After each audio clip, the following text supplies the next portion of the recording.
Bonjour à toutes et à tous et bienvenue dans cette nouvelle vidéo qui, je l'espère, sera la première d'une longue série de vidéos intitulée Mode compétition. Donc on se retrouve aujourd'hui pour une pêche à l'étang des Grands Champs, donc un plan d'eau situé dans la Sarthe qui fait, je sais pas, j'ai pas forcément le chiffre exact, mais on doit être entre 4 et 6 hectares je pense, qui est vraiment en étant tout en longueur. Donc on n'a personne sur la berge d'en face et la seule berge qui est pêchable du coup c'est la nôtre. Donc voilà, c'est un enduro où on est 18 sur 20 postes à 2 cannes chacun. Donc je ne connais absolument pas le plan d'eau, si ce n'est les quelques échos que j'ai pu avoir par différents pêcheurs qui m'ont tous dit à peu près la même chose, c'était atteindre quasiment la berge d'en face et les bois morts. Bien que quand j'en entends d'autres, il semblerait que la pleine eau soit aussi pas mal. Donc voilà. Donc avant de commencer cette pêche, étant donné que je ne connaissais pas le plan d'eau, je ne savais absolument pas comment j'allais l'aborder et surtout avec quel type de fil, donc avec ou bien du 40 centièmes ou bien avec du 27 centièmes s'il aurait fallu atteindre des distances un petit peu plus grandes, on va dire. Autrement, je ne savais pas non plus à quoi pêcher, si c'était entre le sac soluble ou bien des simples sticks avec des montages un peu plus aérodynamiques et donc avec plomb qui n'aurait pas été inline, donc avec clip plomb classique. Donc pour déterminer un petit peu tout ça, je suis allé me faire avec mon cousin et Louis une petite pêche d'entraînement, on va dire, d'à peu près 3 jours. Alors pas du tout sur ce plan d'eau là, mais sur un plan d'eau fédéral que vous avez déjà pu voir dans ma vidéo l'aboutissement, et pêche au sac soluble également. Et on avait déjà pu faire quelques belles pêches, quelques beaux poissons. Donc au cours de cette pêche, j'ai surtout expérimenté le 27 centièmes. Donc je voulais m'entraîner à avoir un petit peu de distance s'il aurait fallu atteindre la berge d'en face. Donc voilà, donc je me suis entraîné avec ça, à pêcher au stick là-bas, à pêcher avec des nouveaux appâts que je voulais essayer et voir pour différencier un petit peu. Bon, tout compte fait, c'est pas avec ces appâts là que j'ai décidé de pêcher au cours de ma pêche aujourd'hui. Donc voilà, ça m'a permis de mettre un petit peu les choses au clair. En tout cas, on s'est bien amusé au cours de cette pêche, ça a été plutôt sympathique. Louis a eu la chance de capturer un poisson que j'avais déjà piqué, tache noire, qui faisait 20 kg il y a 2 mois et qui a maigri, qui a perdu 1 kg là du coup. Autrement, on a pu prendre des belles foulies, des belles linéaires, c'était plutôt sympathique.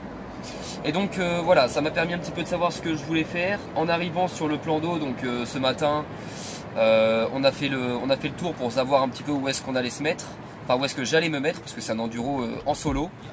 Et donc j'ai hésité entre les postes qui sont situés aux extrémités, donc notamment le poste 20 mais également le poste 1, qui sont tous les deux situés totalement au bout, donc pour être dérangé par absolument personne, ni par la droite ni par la gauche. Enfin, en l'occurrence, si je vais avoir là une personne à ma droite, mais il y avait aussi le poste 19 qui m'intéressait, enfin le 19, ouais c'était le 19, ouais, parce que ce matin avec Louis on a pu voir quelques fouilles. Bon, au tirage au sort il y avait le choix entre 2 postes, j'ai tiré et le 10 qui était vraiment pas terrible, qui m'intéressait pas du tout, et le 1. Alors voilà, tout de suite autant vous dire que j'ai été heureux et que mon dévouement s'est vite fait sur le 1. Donc en arrivant sur le poste, voilà, toutes les lignes étaient déjà prêtes à l'avance, donc j'avais plus grand chose à préparer si ce n'est clipper mes lignes pour sonder un petit peu. Donc j'ai pas forcément, voilà, en arrivant sur le poste, j'ai pas forcément voulu utiliser le marqueur, mais simplement mes cannes avec un petit plomb à sonder, histoire de gratter légèrement le fond et d'être le plus aérodynamique possible. Et donc finalement j'ai décidé de partir sur le 40 centièmes, étant donné que j'ai décidé de placer ma canne de gauche, qui est la moins loin, à une vingtaine de mètres du bord, donc le long d'un gros arbre immergé, et ma canne donc qui sera placée berge d'en face, un petit peu plus dans la anse, tout au fond de l'étang. Donc une zone qui m'a l'air plutôt calme et qui est quand même relativement propre. Donc pour cette pêche, étant donné que je m'attends quand même à ce que les gens amorcent, se bombent et fassent pas mal de bruit, j'ai décidé de tout miser sur la discrétion. C'est-à-dire que déjà en commençant par une pêche au backlead qui va peut-être grandement m'aider, je l'espère. Enfin jusqu'à aujourd'hui ça m'avait pas mal aidé dans beaucoup de situations.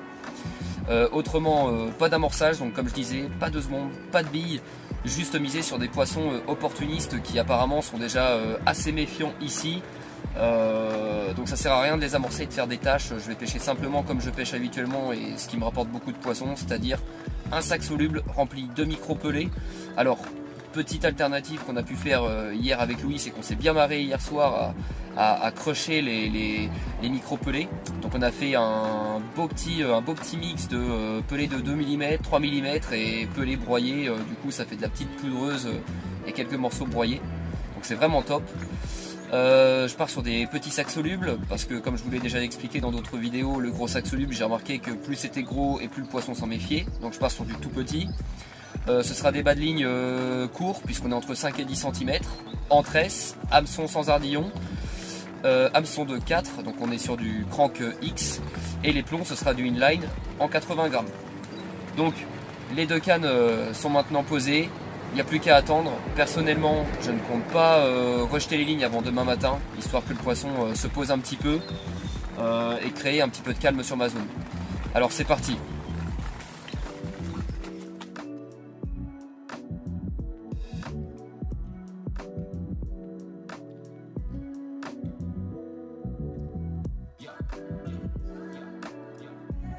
Oui. Tes impressions sur l'enduro? On a de la chance. On a de la chance. On a de la chance. Et oui. C'était pas gagné d'avance que tous les autres postes ont été pris par énormément de pêcheurs. Et du coup, la chance est tombée pour Étienne, puisqu'il a touché le poste qu'on voulait, le poste 1 ou le 19. Donc c'est nickel. Alors c'est parti, on est confiant? Let's go!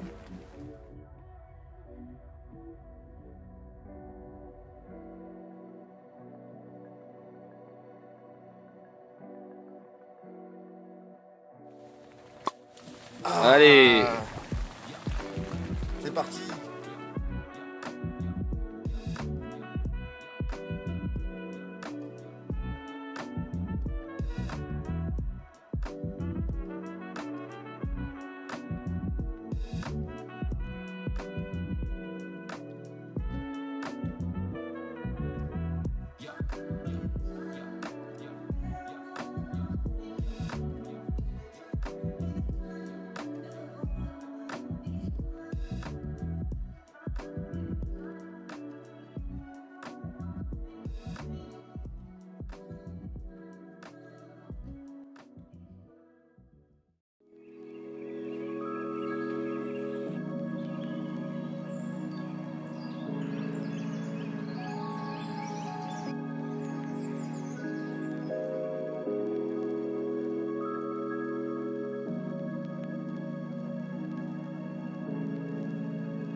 et à tous.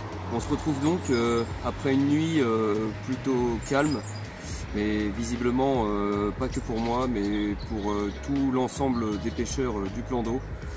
Donc a priori personne n'aurait rien fait depuis une décroche hier en fin d'après-midi sur le poste 20. Donc le poste qui est totalement à l'opposé de moi, donc de l'autre côté du plan d'eau. Autrement il y aurait eu 2 tanches de fête, mais c'est tout. Donc voilà, après réflexion, j'ai décidé finalement ce matin avec lui, on a réfléchi un petit peu et c'est vrai que je me suis dit que ça pouvait être pas mal de bouger ma canne de droite qui était dans la anse. Parce que d'après les dires des autres pêcheurs, ce serait pas forcément top et assez vaseux. Et en effet, quand j'ai retiré la ligne, c'est vrai que c'était très mou. Donc j'ai décidé finalement, sur les conseils des habitués d'ici, de placer mes 2 cannes donc, sur ma bordure de gauche. Donc une toujours sur l'arbre mort qui est à une vingtaine de mètres de moi, mais en décalant à la droite de cet arbre mort. Et l'autre canne sur ma bordure de gauche, le long des branches qui surplombent. Donc cette fois-ci avec un plomb distance pour la canne que j'ai bougée, avec un sac soluble. Quant à l'autre canne, elle est toujours avec le sac soluble rempli du coup et le montage à l'intérieur. Et pour l'instant, c'est vrai que c'est très calme. Alors le vent pousse par ici, ce qui peut être un gros avantage. Depuis 2 jours, hein, ce qui est plutôt pas mal, minimum. Hein. Et voilà, il commence un peu à pleuvoir, on va se dépêcher vite de parler parce qu'on se prend la saucée. Donc voilà, en tout cas, il n'y a rien eu de nouveau. Ce matin, j'ai pas mal galéré à trouver le spot pour clipper ma ligne. J'ai cassé 2 fois, je me suis pris dans l'arbre, j'ai failli, je crois que j'ai même failli mourir. On a failli mourir avec un coup de plomb qui allait me ratterrir en pleine poire.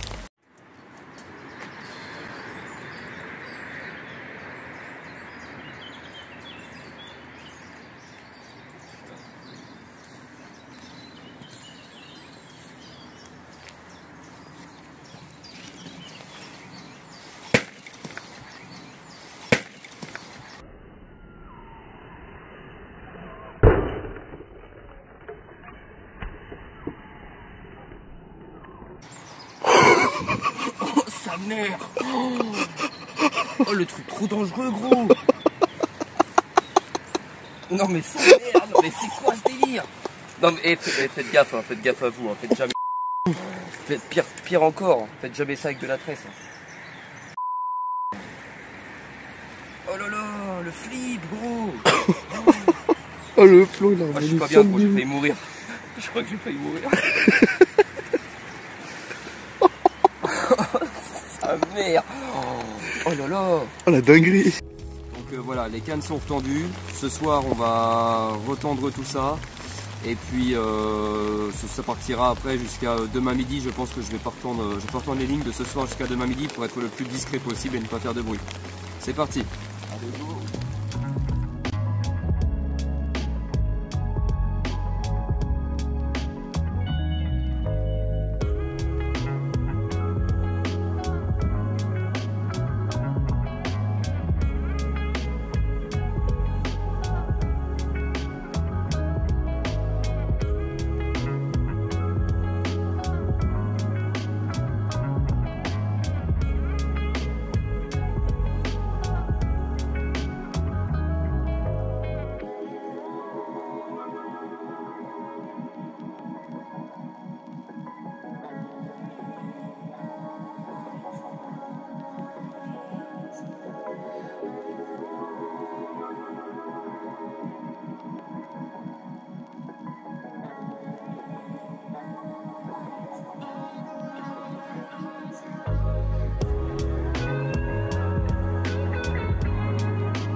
On se retrouve après une journée de pêche.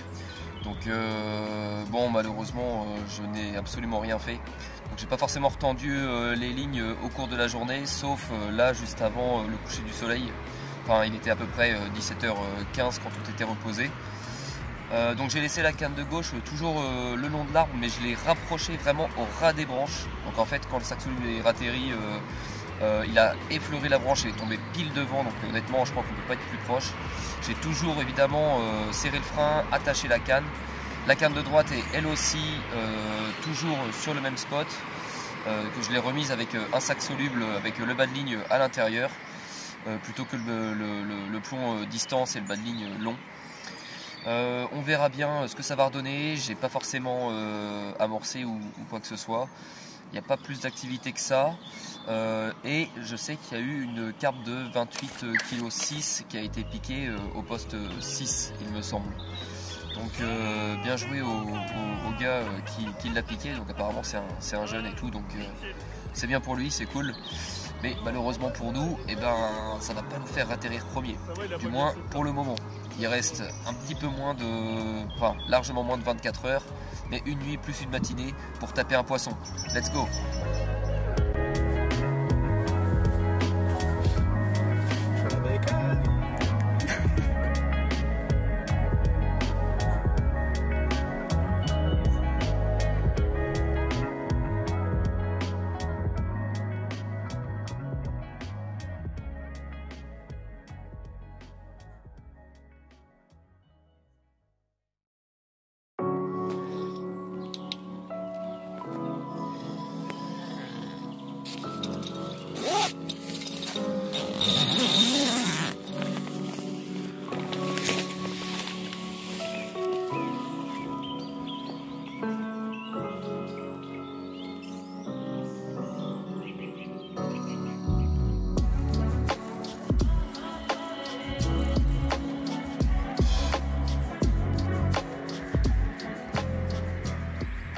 Bonjour à toutes et à tous, on se retrouve après une nuit toujours aussi calme que la première. Donc évidemment je n'ai pas refait de poisson sur mes deux cannes en bordure. Il semblerait que tout au bout de l'étang sur le poste 20, donc le gars qui avait déjà fait une décroche au début de la session, ait fait une 23 dans la nuit. Donc là je pense que ça va le classer premier de son secteur aussi. Donc bon, bah, visiblement la première et la deuxième place seront prises, sauf si on arrive à sortir une carpe ce matin. Donc je me suis levé quand même aux aurores, je me suis levé, il était 7 h. J'ai retendu les deux cannes. Alors celle de gauche, je l'ai retendue du coup à 18 tours en pleine eau, avec un sac soluble avec l'appât à l'intérieur. Donc sur cette canne, j'ai décidé de mettre une dumbbell surdosée au Pacific Tuna. Donc elle n'est pas du tout équilibrée, mais je vais essayer de miser sur l'olfactif en fait, que je suis venu enrober avec de la pâte d'enrobage Hot Demon. Et dans le stick, je suis venu rajouter en plus de ça, en plus des micro-pelés entiers et broyés, de la Hot Demon, enfin de la pâte, que je suis venu émietter dans le stick mix. Quant à la canne de droite, elle aussi je l'ai retirée de la bordure. J'ai décidé de la mettre à 21 tours, donc puisqu'apparemment en fait il y aurait comme une sorte de passage aux 3/4 d'après les dires des autres pêcheurs. Et étant donné que mes deux cannes en bordure ne donnaient absolument rien, je me dis qu'il faut tenter le tout pour les dernières heures,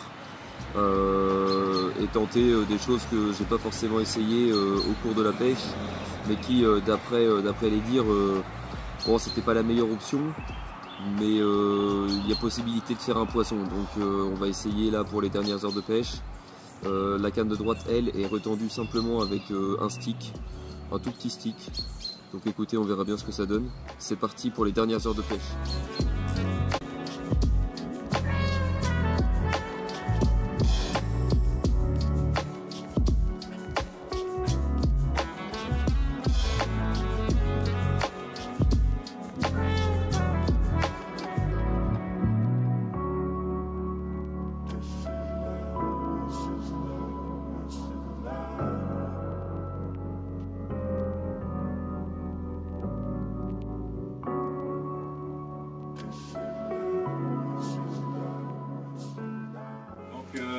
Le 6e c'était Maxime Trouel, le 15e Deberle Johan, le 14e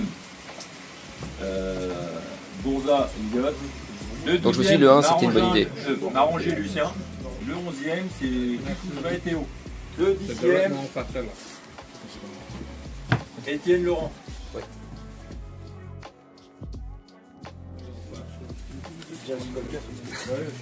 Le 9e Borisseau Nicolas, le 8e Charbonnier Valentin, le 7e Maillet Justin. Le 6e, c'est Tertereau Corentin. Le 5e, Lavigne Romaric.